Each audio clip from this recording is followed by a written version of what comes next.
All right, so if you're feeling stuck, you don't know where your life is headed, you don't know what to do with yourself, like you feel lost, you feel like life doesn't have any meaning, I want you to pause and watch this video. So, right around 2 or 3 years ago, me and my girlfriend at the time, it was like my first girlfriend ever. It's the first time I fallen in love.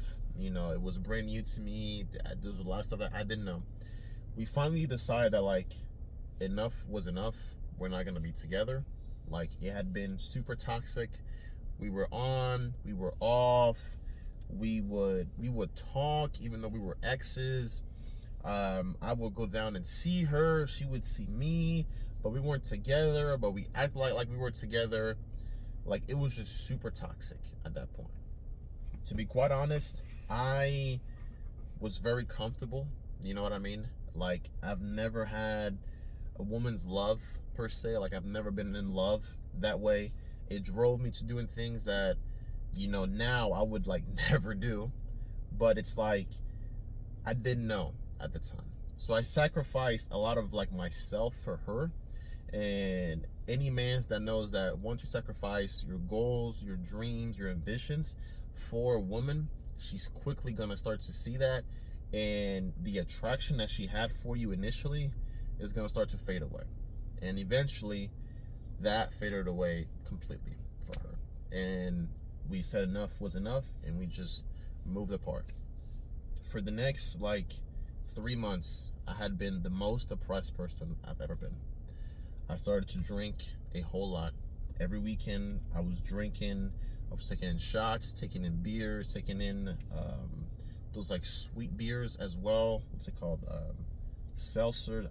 I don't know. I was very depressed. I didn't like where my life was headed. Physically, I wasn't really good. When you drink a lot of alcohol, your physique tends to look like soft, like you look like a slob, and that's what my physique was looking like.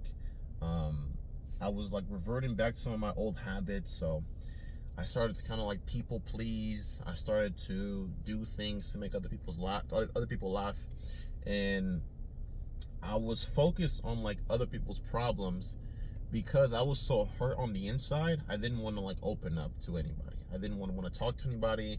I didn't want anybody to know what I was struggling through, because I'm a man, you know what I mean? Like, you're not supposed to know, like, am I supposed to struggle? Am I supposed to cry? Whatever. But those 3 months were like very hard for me. You know what I mean? I recall multiple times going back to my room and I was just crying. Like, literally, I was just like bawling my eyes out thinking about this girl. And I had still had a couple pictures on my phone. I had some clothes that she had bought me, some gift, and every single time that I went back and looked at a photo at one of us, or I saw one of the gifts that she gave me, like I was like crying, bro. Like that shit literally broke my fucking heart. And when you were as innocent as I was at the time, it's like I really thought this person was like the one for me. And I was like, I mean, this is great. This is the first girlfriend that I ever have. I'm gonna marry her. I'm gonna have kids with her. We're gonna have this lovely family. Sorry, there's a little bug over there. But we're gonna have this lovely family, and everything is just gonna be happily ever after. And soon that, what do you call it? That fairy tale or that dream just quickly faded away. It was almost like a reality check. Like the reality I wanted to create wasn't all that. Like it wasn't meant to be. And that really broke me. It's like giving it your all for something, but then you realize that like you can't have it. Like I realized that like no matter what, I'm never taking this girl back ever again. Doesn't matter. She can say that she changed, that she did this, that she did that she's improved or whatever. And by all means, like I'm not saying like she's like a shit person. You know what I mean? Me and her are just cool. She's doing her own thing. I'm doing my own thing. But I soon realized that like the level of like disrespect, the level of self-respect that I had for myself, even like all that was just shit. And unfortunately, I'm never gonna be with this person ever again. And when I realized that, like truthfully realized that, because when we're on and off, you always have that thought of like, well, she's gonna change, or she's gonna be better, and this time it's gonna work. When I realized that, like, this last time is it's the last time, that shit really broke me. You know what I mean? So next 3 months, I didn't do shit. I was drinking. I was very sloppy. I was like, I remember just sitting down all the time. Like, I always found a way to kind of just sit, just relax, just chill. I hated to move around. I hated to, like, I didn't like the person that I was. You know what I mean? And that led me to being just less and less active. I didn't know, like, God like that. Like, I was still, like, pray every now and then and kind of go to church, but it's like I didn't have that connection with him. You know what I mean?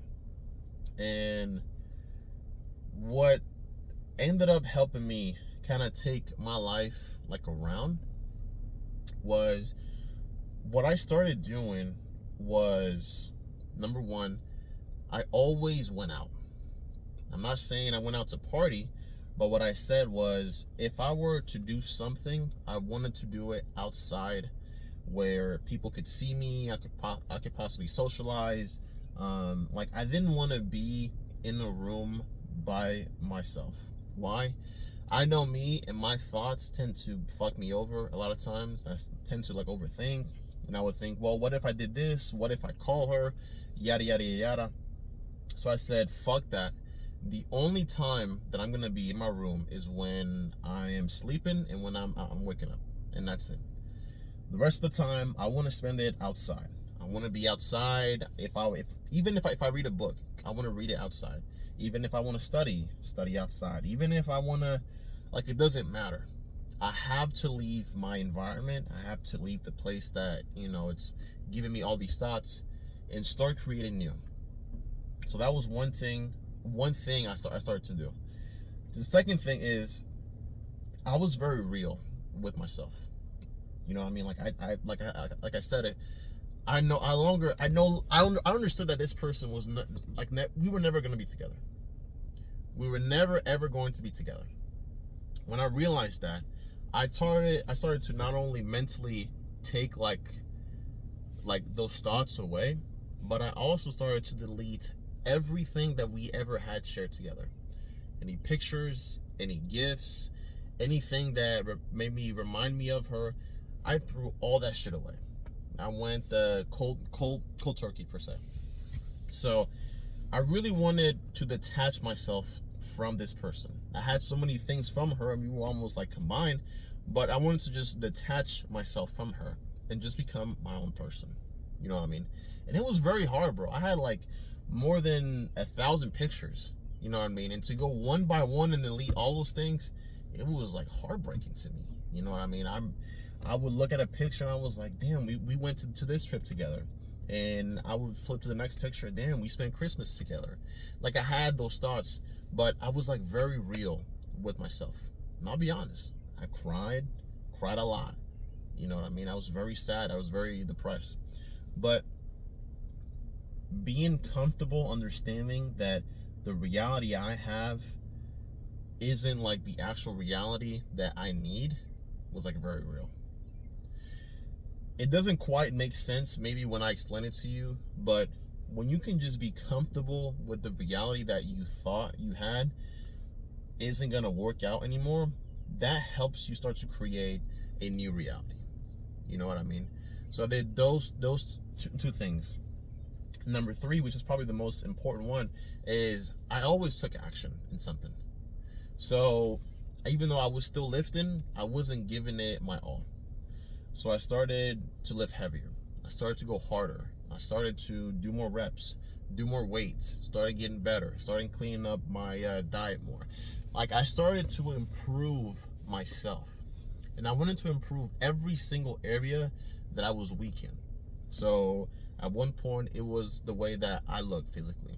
Then it was like the way that I speak, and I'm still improving on that. Then it was, well, I'm not really the most brilliant guy, so I'm gonna start reading books. And then it was, my finances, for example. I gotta make more money. I started to realize all the weak points that I had, and I started to improve on them every single day. And I did all this outside. So the point of it all is you want to keep moving. You want to keep doing something. It doesn't matter. You can be in a shitty school, in a shitty job. You can be with a shitty family, with shitty friends, or it doesn't matter. You have to keep moving forward. You have to improve. You have to do something every day to move you forward. Once you build up momentum, those thoughts of you and her start to just fade away. But not even that, because the point of this video is to talk about if you're stuck. If you're stuck in anything, right? You want to keep moving forward, because what I've realized, and I've realized this, I realized this years ago, but whenever, your thoughts are kind of cluttered with bullshit, it's you tend to forget it. But every time that I start something new or I'm not sure, the best way for me to find the answers is to just work my ass off. Every single time, the answers have just come up. You know what I mean? Let's say I start doing something. You know what I mean? I am unsure about it. I talk to God. I look at videos. I read books about it. At some point in time, I just say, fuck it. I just have to do something. I just have to take that leap. You know what I mean? What ends up happening is right after that, all the answers just start coming your way. You know what I mean? So if you feel like you don't know what your purpose is, that's fine. I still don't. You know what I mean? But I can tell you one thing. I'm way closer to my purpose because I've taken actions towards my life to improve, that now I'm closer to that. Why? Because I feel because there is a sort of happiness and satisfaction that I get from doing what I do every single day, that back then I could never replicate. So always move forward, always do something. And this is actually not number one, which I forget, but put God in control. Put him at number one. Always put God as number one. That is huge. So even though I gave you multiple tips beforehand, seek God and seek him. Don't seek him just to get something out of it, just to get blessings, just to don't do that. You want to seek him to learn more about him, which will lead you to learn more about yourself. Doesn't have to be super big, doesn't have to be huge, but do something that can strengthen your relationship with him. Let's say on Sundays you don't do much, go to church. An hour, 2 hours, just go to church. Pay attention, start listening, and go again the next week. The week afterwards, go more. Then find yourself an actual Bible. Buy one and just start reading it. You know what I mean? Read just one page every single day. That's it. Just read one. What you're gonna find is, number one, you're gonna start to feel better. 2, your mind is now going to be more focused on him instead of, your problems, what you're going through. Now your focus is more on him. You know what I mean? And soon you'll find your purpose. You'll find what your calling is. I'm not saying it's super easy. It's hard. It is super hard. A lot of people tend to believe that when you go to Christ, it's whatchamacallit, you're gonna be restrictive. People you're not gonna have fun. You're not gonna be able to do this. You're not gonna be able to do that. What people tend to realize is when you think God is just this rule maker because you're not able to do the fun things, what you fail to realize is by you saying that God doesn't want you to have fun, those things that you think are fun are actually ruling you. You know what I mean? So say for example, alcohol. You know what I mean? It's not a sin, but maybe drunkenness is. You think that God is taking away that kind of fun for for you, when in actuality the drunkenness is controlling you, because you feel like that's more important than seeking God. And when you start having more of these thoughts, it's like, damn, I'm not really in control. These other sinful behaviors are. And that is exactly why going back to the source, going back to God, is going to help you realize what is it that your true meaning is. What is actually good? What is actually bad? Why is it these ways? You know what I mean? So that's my story, or I guess not my story, but just that's what I would do if you feel lost. If you don't know what your purpose is, what you want to do those 4 things. And brother, I wish you nothing but the best.